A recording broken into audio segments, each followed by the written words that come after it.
na mawala ako. Diba? Kasi wala silang atatihin. Ako naman kaya ako magpa-api. Nasa tama na. Pero kung sobra-sobra na, hindi na ako magpapa-api. Kasi, ang purpose ko doon, hindi ako pumunta dito para mapag-api. Pumunta ako sa inyo para magtrabaho. Hindi ako ginugulo eh. Kaya gusto Diba? mo guluhin ka? Oo, kunting bagay lang. Dakdak, kunting bagay lang.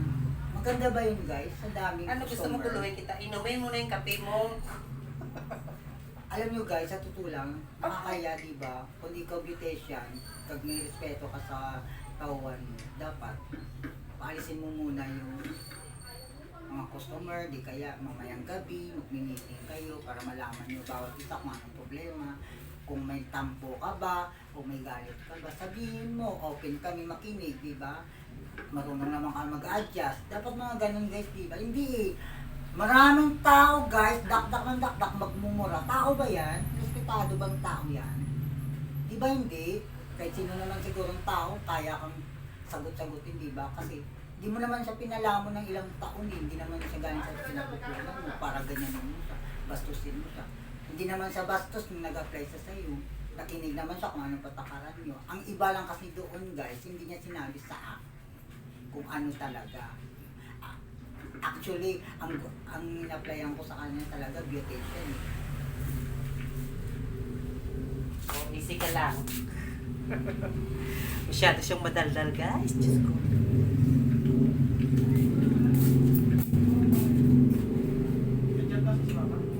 Oo.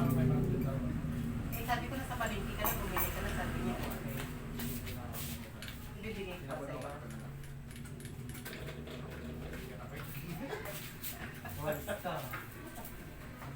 Pabili kayo ng mga gatas-gatas. Gatas, tayo. Ay, bibigay ko na lang sa'yo. Sige. Sabi mo na lang sa kanya. Text ko na lang siya. Tama ba? Ha? Ikaw na? Kaya gusto mo next year o ano? Oo. Ikaw na. Oo, kala ko next year.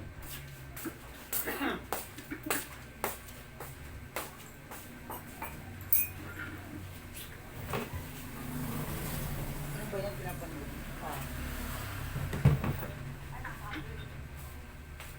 Ganyan yung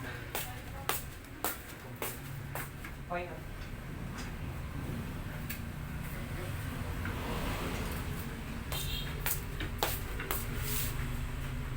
Ayan guys, hanggang sa pag-uwi yan, madaldal yan guys. Diyos ko. Ayan guys, ayan. Masyadong madaldal yan guys hanggang sa pag-uwi. Tapos guys, nung lumipat na, tinanong ako ng kasama. Kinakamusta daw ako kung kumain ko. O diba, kahit ganun lang siya, may concern ka sa akin. Kung kumain na daw ako. Tinanong pa ako sa kasama ko kung kumain na. Kasi alam nila sa sarili nila na wala akong kasalanan sa kanila. One time lang ako nagtango sa rep lang ko. Kasi nagtitinda ko sila ng pagkain sa loob ng sasakyan. Kailangan daw ang rep malagis. Rep lang po yun kung hindi pa ako siguro nagtrabaho sa kanila, hindi ko pa po mahugasan yung rep nila. Matagal na pala malinis ang rep nila. Sa akin pa nila ipalinis ko. Parang nangangasar. Ano nangangasar? Naaasar. Nangangasar. Nangangasar. Kaya tinanggihan ko sila, wala silang magawa.